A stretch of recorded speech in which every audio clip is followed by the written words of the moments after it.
नमस्कार दोस्तों, उम्मीद है आप सभी अच्छे होंगे। भारतीय संविधान की सीरीज के अंदर हमारा जो अगला टॉपिक है वो है चार्टर एक्ट 1793। आज हम इसी के बारे में चर्चा करेंगे कि इस चार्टर एक्ट के क्या क्या उद्देश्य थे और क्या क्या इसके प्रावधान थे, इसका महत्व क्या क्या है और इसका जो निष्कर्ष है उसके बारे में भी हम थोड़ी चर्चा कर लेंगे। देखो, जो चार्टर एक्ट था, चार्टर एक्ट हर 20 वर्ष के अंदर आते थे और इसका उद्देश्य ये था कि कंपनी का जो व्यापारिक एकाधिकार है उसको अगले 20 वर्षों तक बढ़ाना। अब इसके प्रमुख प्रावधान क्या क्या थे? भारत में ब्रिटिश साम्राज्य पर कंपनी का प्रभुत्व बनाए रखना। भारत में कंपनी का व्यापार पर एकाधिकार 20 वर्षों के लिए बढ़ाया गया। अर्थात कंपनी को यह इंश्योर किया गया कि अगले 20 वर्ष तक सिर्फ आपका ही यहाँ पे मोनोपोली रहेगी, किसी कोई भी दूसरी इंग्लैंड के द्वारा कोई भी दूसरी कंपनी यहाँ पे आकर व्यापार नहीं करेगी।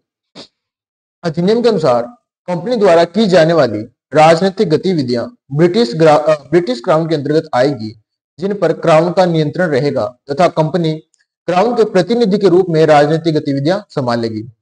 अब देखो, इस प्रावधान के अंतर्गत इस एक्ट के अंदर यह भी प्रावधान किया गया कि जो ईस्ट इंडिया कंपनी है वो वैसे तो एक व्यापारी कंपनी है, लेकिन चूंकि उसका बहुत बड़ी जो भूभाग है उसके क्षेत्र पर अधिकार भी हो गया और वो थोड़ी राजनीतिक गतिविधियों के अंदर भी सम्मिलित हो गई, तो ब्रिटिश क्राउन ने इसमें यह प्रावधान किया कि चलो ठीक है, आप व्यापारी कंपनी हो लेकिन आप साथ में जो राजनीतिक गतिविधियां हैं वो भी संभालो, और आपके द्वारा जो भी राजनीतिक गतिविधियां की जाएगी वो सारी ब्रिटिश क्राउन के अंतर्गत आएंगी। कंपनी के लाभांश को 10% तक बढ़ाने की अनुमति दी गई। अब गवर्नर जनरल कुछ परिस्थितियों में अपनी परिषद के निर्णय रद्द कर सकता है।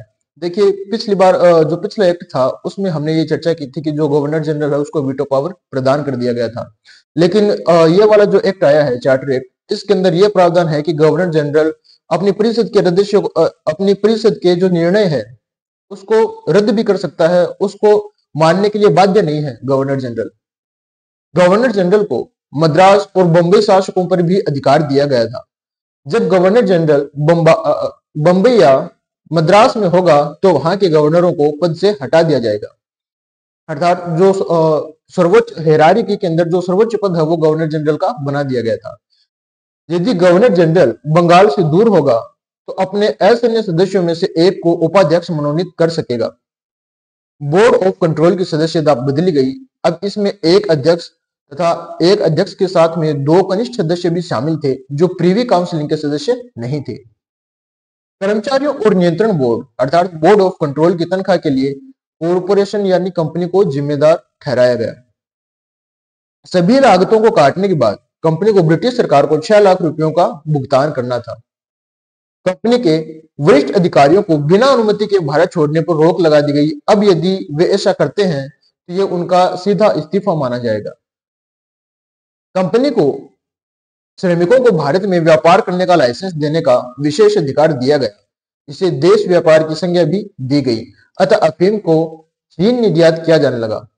देखो, पहले हमारे यहाँ पे अफीम जो है वो अब भी यहाँ पे होती है, कुछ इलाकों के अंदर भी उसके जो परमिट है वो जारी किए जाते हैं, लेकिन पहले जो किसान है, किसानों को ये मजबूर किया जाता था कि वो अफीम उगाए, और कंपनी के जितने भी जो अधिकारी हैं या फिर जो श्रमिक हैं उनको लाइसेंस दिया गया कि चलो ठीक है, वो अपना जो खुद का जो व्यापार है, जो निजी व्यापार है वो भी वहां पे कर सकते हैं, लेकिन उसके लिए लाइसेंस लेने की आवश्यकता है, और इसे देश व्यापार की संज्ञा दी गई थी।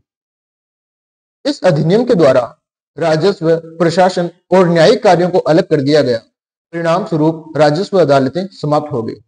अब देखिए, हम इसके महत्व के बारे में थोड़ी चर्चा कर लेते हैं कि इसका क्या क्या महत्व था। एक मिनट में यहाँ पे थोड़ा पेन ले लूं। ओके, देखो, भारत के गवर्नर जनरल के पद पर बंगाल के गवर्नर जनरल को पदोन्नत करना। देखो, पहले एक ही पद था, गवर्नर जनरल, ठीक है। अब भारत का जो गवर्नर जनरल था उसके ऊपर बंगाल का जो गवर्नर जनरल था उसको बना दिया गया, मतलब जो सुप्रीमेसी थी वो बंगाल के गवर्नर जनरल की रहेगी। और यही इस एक्ट के अंदर प्रावधान किया गया था कि यदि बंगाल का जो गवर्नर जनरल है वो बंबई जाता है या मद्रास जाता है तो वहां पे भी जो सुप्रीमेसी है वो उसी की रहेगी। अर्थात जो सबसे सर्वोच्च पद है वो बंगाल के गवर्नर जनरल का बना दिया गया था। इस अधिनियम द्वारा कंपनी को प्रशासन के मामलों में क्राउन का ट्रस्टी बना दिया गया। अब देखो, कंपनी जो है यहाँ पे राजनीतिक गतिविधियां संभालेगी, लेकिन सबसे ऊपर जो शासन होगा वो किसका होगा? वो ब्रिटिश क्राउन का होगा। मतलब जो राज करेगा वो यहाँ पे सिर्फ ब्रिटिश क्राउन ही करेगा, और ब्रिटिश क्राउन के नीचे जो कंपनी है, ठीक है, वो इसका जो शासन है वो संभालेगी ब्रिटिश क्राउन के प्रतिनिधि के रूप में। इस अधिनियम द्वारा भारतीय लोग सिविल सेवा में शामिल हो सकते थे।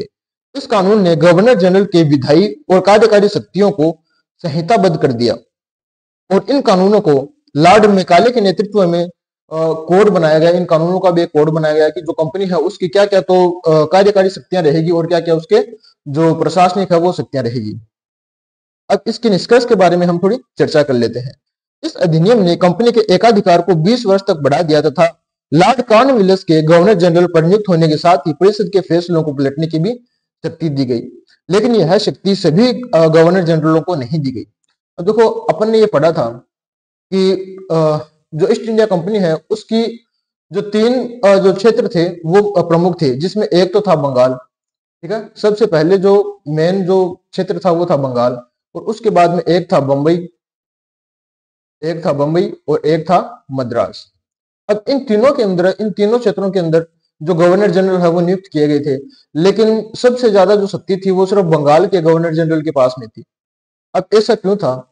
अब इसमें यह भी एक प्रावधान किया गया था कि बंगाल का जो गवर्नर जनरल है उसकी जो परिषद है, उसकी जो भी परिषद बनाई जाएगी, गवर्नर जनरल को ये आवश्यक नहीं है कि वो इस परिषद के फैसले को माने ही। अगर वो चाहे तो इस परिषद के फैसले से इनकार भी कर सकता है, लेकिन ये जो शक्ति थी ये सिर्फ बंगाल के गवर्नर जनरल के पास में थी, न तो बम्बई के गवर्नर जनरल के पास में थी और ना ही मद्रास के गवर्नर जनरल के पास में थी।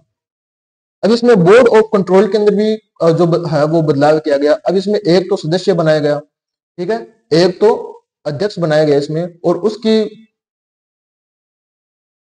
एक तो अध्यक्ष था और उसी के साथ में ही इसकी सहायता के लिए जो दो सदस्य है वो बनाए गए।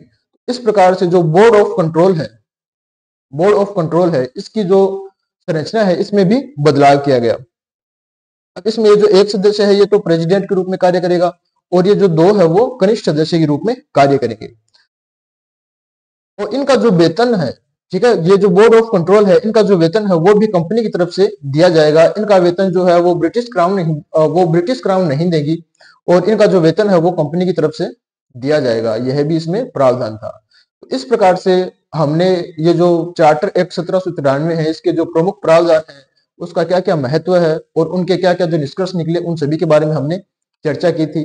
उम्मीद है आपको हमारी जो वीडियो है ये पसंद आई होगी। अगर आपको ये वीडियो पसंद आई तो अपने दोस्तों के साथ में शेयर कीजिए